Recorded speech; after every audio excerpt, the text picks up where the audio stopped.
राखी के धागे। राखी का त्योहार आ गया था। गांव के हर घर में उत्सव की तैयारी जोरों पर थी। सोनू और मोनू, दो भाई बहन, भी इस त्योहार का बेसब्री से इंतजार कर रहे थे। लेकिन इस बार का राखी कुछ अलग था। सोनू की उम्र अब 18 साल हो चुकी थी और उसने अपने जीवन के कई महत्वपूर्ण निर्णय लिए थे। मोनू अभी 15 साल का था और अपनी बहन को बहुत मानता था। गांव में एक पुराना मंदिर था, जिसे शिव शक्ति मंदिर कहा जाता था। इस मंदिर के बारे में कहा जाता था कि यहाँ भगवान शिव और माता पार्वती की विशेष कृपा है।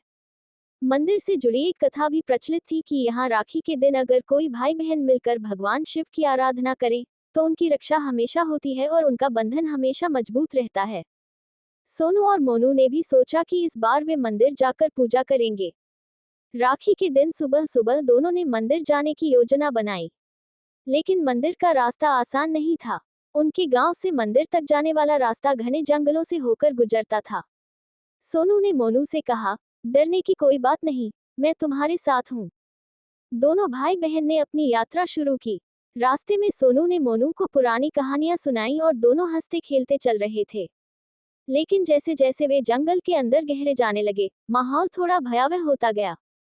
चारों ओर घना अंधेरा और अजीब सी आवाजें सुनाई देने लगी। मोनू ने डरते हुए कहा, दीदी, ये जगह तो बहुत डरावनी है। सोनू ने उसे ढांढस बंधाते हुए कहा, डरने की कोई बात नहीं, हम जल्दी ही मंदिर पहुंच जाएंगे। थोड़ी दूर चलने के बाद सोनू को एक अजीब सी चीज दिखाई दी। एक पुरानी, जर्जर हालत में पड़ी हुई किताब। सोनू ने किताब उठाई और उसे खोलने लगी। किताब के पहले पन्ने पर लिखा था, जो इस किताब को पढ़ेगा, उसे एक रहस्य का सामना करना पड़ेगा। सोनू ने किताब बंद कर दी और सोचा कि इसे मंदिर पहुंचने के बाद ही खोलेंगे। आखिरकार, काफी मुश्किलों के बाद, वे मंदिर पहुंच गए। मंदिर के अंदर प्रवेश करते ही दोनों ने भगवान शिव की प्रतिमा के सामने दीप जलाया और पूजा शुरू की। सोनू ने मोनू को रक्षा सूत्र बांधा और मोनू ने भी सोनू को तिलक लगाया। पूजा समाप्त होने के बाद सोनू ने वह किताब फिर से खोली। इस बार उसने किताब के अगले पन्ने पर लिखा देखा, तुम्हारी रक्षा का रहस्य इसी मंदिर में छुपा है। दोनों भाई बहन ने मंदिर को ध्यान से देखना शुरू किया।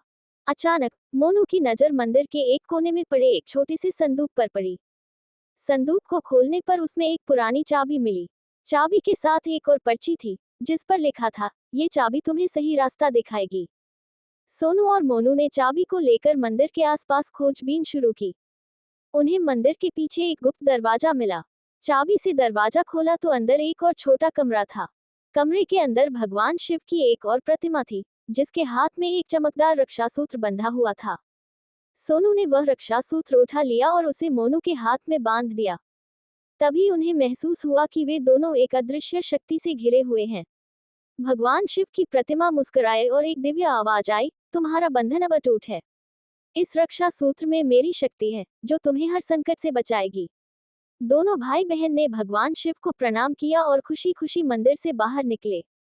गांव में पहुंचकर उन्होंने अपनी कहानी सबको सुनाई। पूरे गांव में ये कहानी फैल गई और अब हर राखी के दिन भाई बहन शिव शक्ति मंदिर में जाकर पूजा करते हैं और भगवान की कृपा से अपने बंधन को और मजबूत बनाते हैं।